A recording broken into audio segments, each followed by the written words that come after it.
दुख की परिभाषा क्या है? अरे आप लोगों के जीवन में दुख है ही नहीं।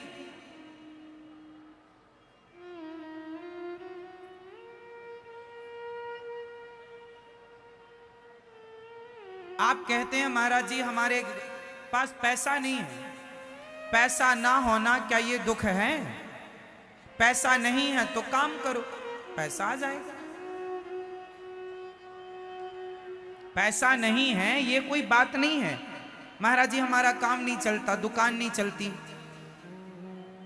औरों की चल रही है, उन्होंने प्लानिंग की है, काम करने का ढंग उन्हें पता है तो उनकी चल रही है, तुम्हें ढंग पता नहीं है। तुम अपना ढंग बदलो, तुम अपना कार्य करने का, काम करने का तरीका बदलो। तरीके भी यूनिक होने चाहिए। पैसे नहीं है महाराज जी काम नहीं चलता, ये कोई दुख नहीं है, ये आपकी लापरवाही है। लापरवाही को आप दुख मान दे। महाराज जी हमारे घर में बड़ा काम ही नहीं चल रहा, हमारे घर में लगता कोई भूत प्रेत की बाधा है। कोई बाधा नहीं है तुम्हारे घर में, तुम अकर्मण्य हो इसीलिए नहीं हो रहा। तुम तरीके से काम नहीं, टाटा बिड़ला अडानी अंबानी तो कभी नहीं कहते हमारा काम नहीं चल रहा, उनका तो खूब चल रहा है। तुम ही गाना गाते हो हमारा काम नहीं चल रहा, पैसे नहीं आ रहे हैं। पैसे कमाने के तरीके पता नहीं है तुम्हें, काम करने का ढंग नहीं पता, दुकान कैसे चलाई जाती है उसका गणित आपको नहीं पता। बिजनेस करने तो चले पर बिजनेस का आइडिया नहीं है। इसलिए आइडिया ना होने से, समझ ना होने से, अनुभव ना होने से कई बार आप नुकसान हो जाता है और आप कहते हैं हमारे तो भाग्य में सुख ही नहीं है, हमसे तो भगवान नाराज हैं।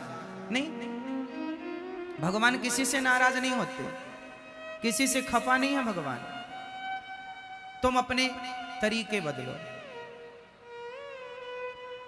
पुराने जमाने, पुराने ढंग से दुकानें चलाओगे तो कहां चलेंगे? आज जान रहे हैं कितना फास्ट संसार हो गया है। तरीके से काम, दुकान के संग संग आपको ऑनलाइन भी रखना पड़ता है कुछ चीजें। जमाने की मांग है, जमाने की मांग, जमाने के हिसाब से नहीं चलेंगे, चल ही नहीं पाएंगे। हर साल 2 साल में कुछ नई चीज आ जाती है बाजार में, उसके हिसाब से आपको चलना पड़ता है, उस रूल्स के हिसाब से चलना पड़ता है।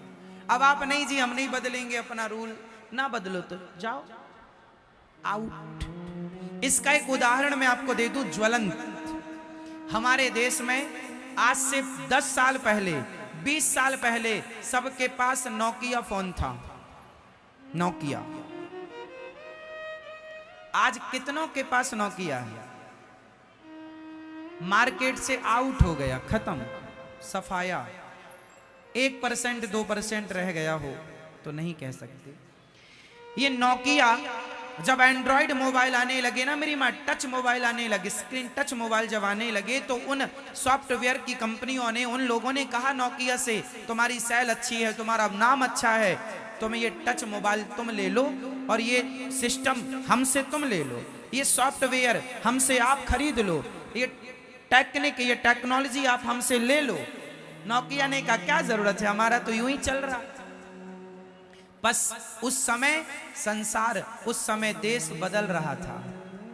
उस बदलते हुए देश को नोकिया ने एक्सेप्ट नहीं किया, उस बदलाव को स्वीकार नहीं किया। हाँ या ना?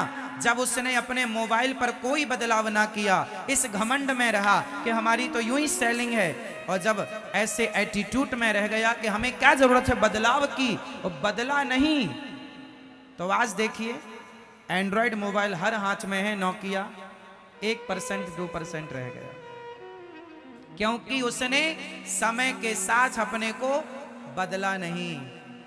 आप अब गाना, अब नोकिया वाला रोए, अरे हम तो बड़े दुखी हैं, हमारा तो काम ही नहीं चल रहा है। तुम्हारा भी चल रहा था, जैसे चलता है वैसे तुमने चलाया ही नहीं। इसलिए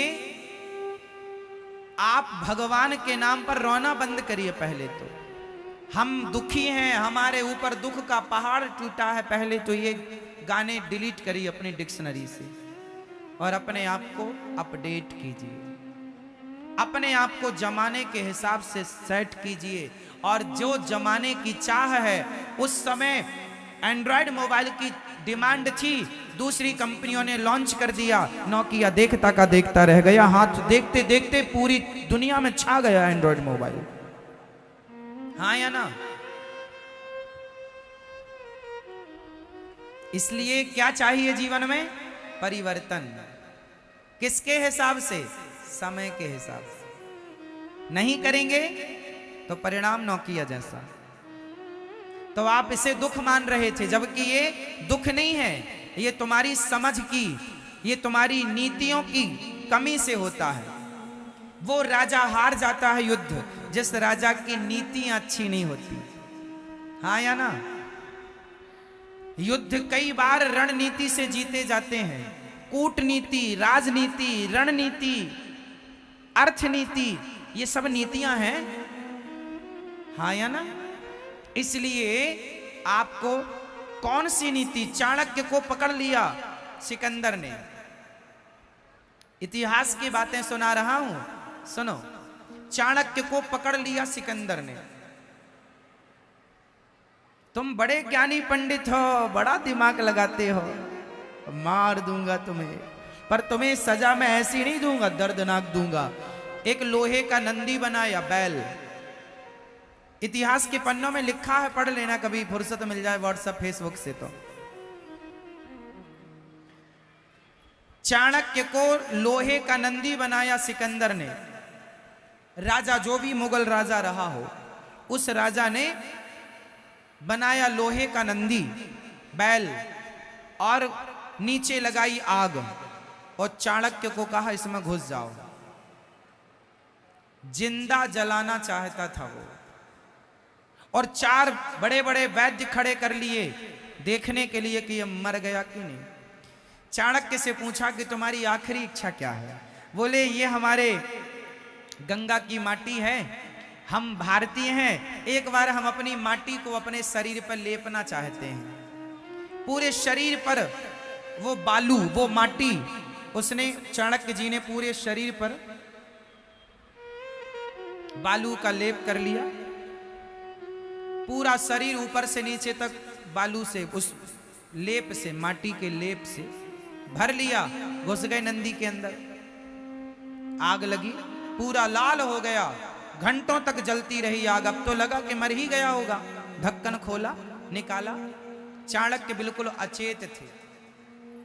वैद्यों से दिखवाया, नाड़ी पकड़ के देखो जिंदा है कि मर गया। वैद्यों ने कहा नहीं जी मर गया। सारे वैद्यों ने चेक किया, नाड़ी बंद, मर गया, कोई संभावना नहीं। चाणक्य के शिष्यों ने कहा मर ही गए हैं गुरुजी, तो अंतिम संस्कार हमें कर लेने दो।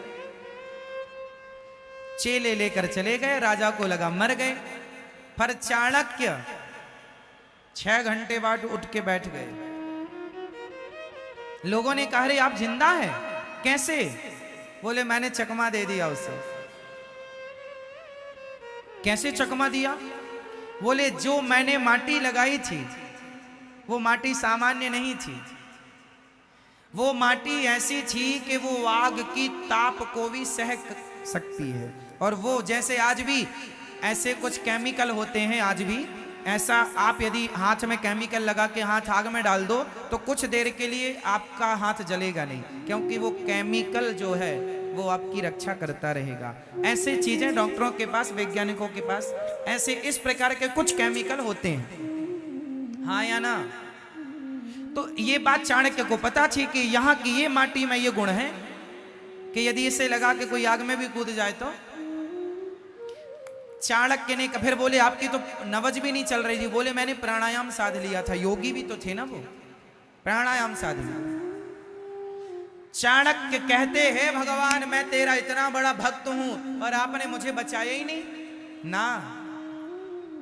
चाणक्य ने दोष भगवान को नहीं दिया, चाणक्य के पास बुद्धि थी। और भगवान ने आपको क्या दे रखी है? जब आपकी गाड़ी कोई ड्राइवर चलाता है तो ड्राइवर के पास एक्सीलेटर भी होता है और ब्रेक भी होता है। कहाँ ब्रेक दबाना है, कहाँ एक्सीलेटर दबाना है। उसी प्रकार आप में से कुछ लोग कहते हैं कि सब कुछ भगवान की मर्जी से होता है, तो जो भी हम अच्छा या बुरा करते हैं वो भगवान की मर्जी है, तो उसमें दंड भगवान को मिलना चाहिए, हमें क्यों नहीं। भगवान ने हमें और आपको बुद्धि देकर स्वतंत्र किया है। हमारे पास क्या है? जोर से बुद्धि है। हमारे को पता है कि क्या सही है और क्या गलत है। जब सही और गलत का आपको और हमें ज्ञान है तो आप सही निर्णय क्यों नहीं लेते? चाहे आपकी अर्थनीति से जुड़े हों, चाहे आपके परिवार से जुड़े निर्णय हों, आप यदि सही निर्णय लेते हुए अपनी गृहस्थी चलाएं, सही निर्णय लेते हुए अपना व्यापार चलाएं, सही निर्णय लेते हुए खान पान का ख्याल रखें, तो आपके सही खान पान से शरीर स्वस्थ होगा, रिश्तों के सही निर्णय लेने से गृहस्थी सही होगी, और व्यापार संबंधी सही निर्णय लेने से व्यापार सही होगा। जिंदगी ठीक ठीक गुजर जाएगी। आप गलत निर्णय खुद लेते हैं, गलतियां खुद करते हैं, और बाद में ताने भगवान को मारते हैं कि भगवान तुमने हमें दुख दे दिया। भगवान ने किसी को दुख नहीं दिया। क्या राम जी ने कहा था रावण से कि जाओ तुम सीता को चुरा लो? बोलो बोलो, क्या राम जी ने रावण से कहा था कि तुम सीता को चुराओ? अब चुराया है तो सर्वनाश भी तुम्हारा ही होगा। धैर्य रखो। सीता मां को चुराने में रावण को बड़ा मजा आया। मैंने चुरा ली सीता, कौन रोकेगा, मैं रावण हूं। मजा आया ना? लेकिन अभी जब परिणाम मिलेगा ना, खून के आंसू रोएगा।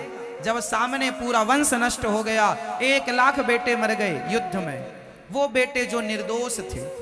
1.25 लाख नाती मर गए, वो नाती जो निर्दोष थे। गलती किसकी थी? बोलो। अब राम जी ने कहा था क्या कि तुम सीता, गलती करो क्यों? इसलिए आप में से किसी के जीवन में कोई दुख नहीं है, आपकी गलत रणनीति आपको दुख देती है। आपके जीवन के गलत डिसीजन आपको दुखी करते हैं। तुमने अपनी पत्नी को गुस्से में 1 थप्पड़ मार दिया। पत्नी मायके छोड़कर, ससुराल छोड़कर मायके चली गई।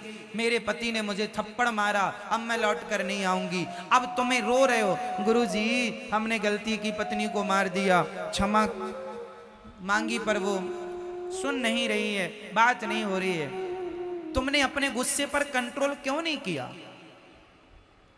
जिस इंसान का खुद पर कंट्रोल ना हो वो इंसान कैसा?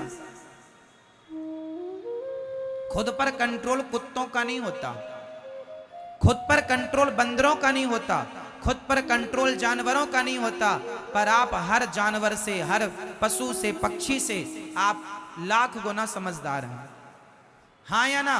आप बुद्धिमान पुरुष हैं, बुद्धिमान स्त्रियां हैं। बोलो हाँ या ना? जब बुद्धिमान हो तो अपनी बुद्धि का प्रयोग करते क्यों नहीं हो? रोते ही क्यों रहते हो? तुम शिकायत ही क्यों करते हो? हे भगवान तुमने ये नहीं दिया। भगवान ने नहीं दिया। भगवान ने 2 हाथ पांव दिए तो हैं। अडानी अंबानी के भी 2 हाथ पांव हैं, और मेरे भी 2 हाथ पांव हैं, और भिखारी के भी 2 हाथ पांव हैं। भगवान ने सबको एक सा बनाया था। तुम्हारे गुण खराब हो गए, कर्म खराब हो गए, इसमें भगवान का क्या कसूर है?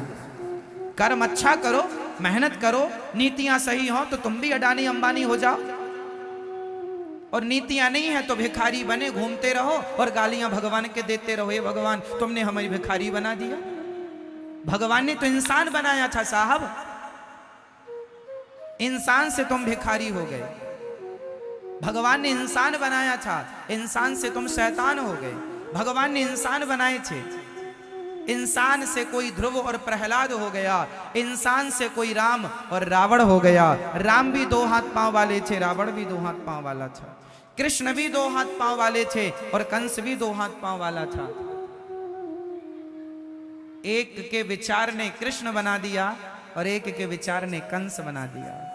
एक की विचारधारा ने राम बना दिया, एक की विचारधारा ने रावण बना दिया। बात इंसानों की, मेरी माँ आप और हम एक ही हैं। खून आपके भीतर भी उतना ही है लगभग जितना मेरे भीतर है। हाँ या ना? मेरे और आप, मुझ में और आप में क्या अंतर है? मुझ में और स्वामी विवेकानंद जी में क्या अंतर था? सिर्फ शरीर का अंतर था, हाइट का अंतर था, उनकी हड्डियां ज्यादा थी या मेरी कम है? 206 हड्डियां सबकी होती हैं, उनकी भी इतनी थी और मेरी भी। उतना ही खून उनके भीतर था जितना मेरे और आपके भीतर। किसी का हल्का फुल्का कम ज्यादा मान लो आप। वजन भी कितना ज्यादा कम मानोगे, 70-80 किलो के वो रहे होंगे, 70-80 किलो के हम हैं। अंतर किसका है? शरीर का नहीं है, विचारों का अंतर है। हाँ या ना?